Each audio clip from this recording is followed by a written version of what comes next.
तो क्या सीएम योगी आदित्यनाथ जीत गए?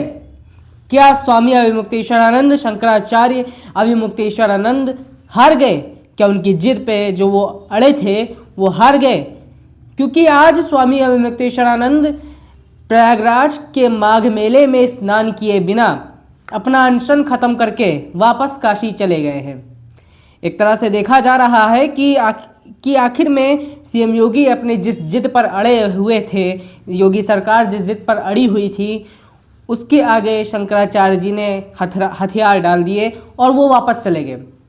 लेकिन बड़ा सवाल ये है कि क्या ये सिर्फ देखने में ही सीएम योगी की जीत है? असल में ये उनकी बहुत बड़ी हार तो नहीं होने वाली। नमस्कार, मेरा नाम है दीपक वर्मा, आप देख रहे हैं टॉक्स विद दीपक।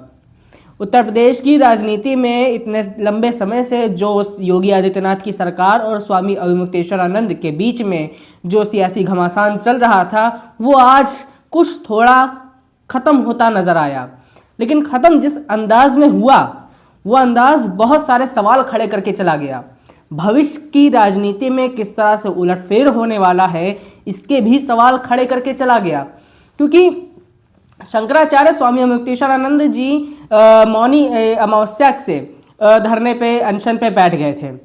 जिस तरह से योगी प्रशासन की पुलिस ने, जो उत्तर प्रदेश की पुलिस थी, उन्होंने पहले उनको पालकी के साथ स्नान करने से मना किया। लेकिन जब जिस तरीके से शंकराचार्य जी ने अपनी जो इच्छा थी उस पर अड़े रहे, उस पर अटल रहे, उन्होंने जिस प्रकार से कहा कि नहीं मैं पालकी के साथ ही जाऊंगा स्नान करने, उसके बाद ये पूरा मामला जिस तरीके से बढ़ा, उसके बाद एक वीडियो वायरल हुई जिसमें जो है शंकराचार्य जी के ऐसा आरोप लगा कि शंकराचार्य जी के शिष्यों की पिटाई की उत्तर प्रदेश की पुलिस ने, साधु संतों की चोटी खींच करके जिस तरीके से एक वीडियो वायरल हुआ पिटाई का, उसके बाद ये पूरा मामला बढ़ गया। शंकराचार्य जी अनशन पर बैठे हुए थे और योगी सरकार इसको पूरे मामले को सिर्फ देख रही थी।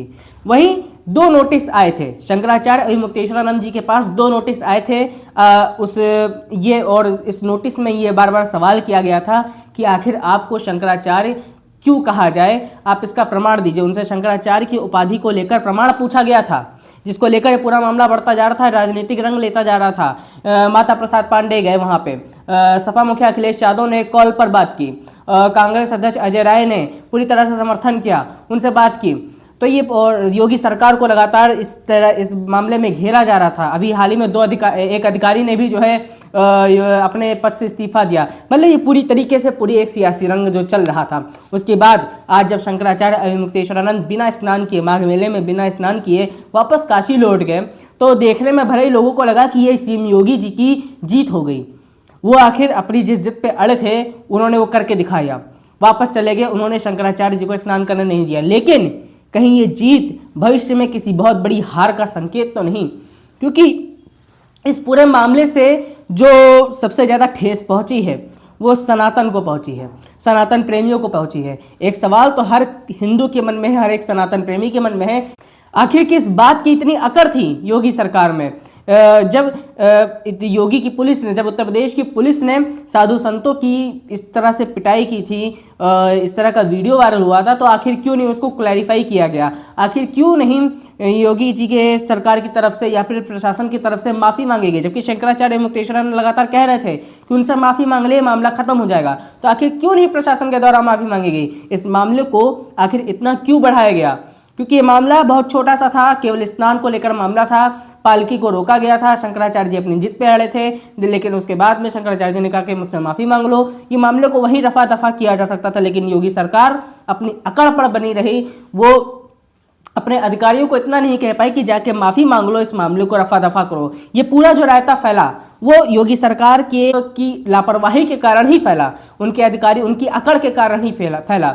और अब इसका जो एक भविष्य में जो नतीजा निकलने वाला है वो बड़ा ही दूरगामी और बड़े घातक परिणाम निकलने वाला है भाजपा के लिए। अभी अमित शाह का एक बयान भी आया है, उन्होंने गुजरात में बयान दिया है कि जो सनातन के नियमों को पालन नहीं करेगा, जो सनातन का विरोध करेगा, उसकी सत्ता कभी वापस नहीं आएगी। ये जो बयान है, इस बयान के भी कई मायने निकाले जा रहे हैं। ऐसा माना जा रहा है कि अमित शाह ने कहीं ना कहीं ये इशारा उत्तर प्रदेश की योगी सरकार की तरफ किया है, योगी आदित्यनाथ जी की तरफ किया है। क्या इस पूरे मामले में, क्योंकि इस पूरे मामले में जिस तरीके से केंद्र ने अपना कोई हस्तक्षेप ही नहीं किया, उत्तर प्रदेश की सरकार को अकेला छोड़ दिया, अपना कोई हस्तक्षेप नहीं किया, तो सवाल ये भी उठ रहा है कि कहीं ये केंद्र की तरफ से साजिश तो नहीं रची गई सीएम योगी आदित्यनाथ को यूपी की कुर्सी से हटाने के लिए।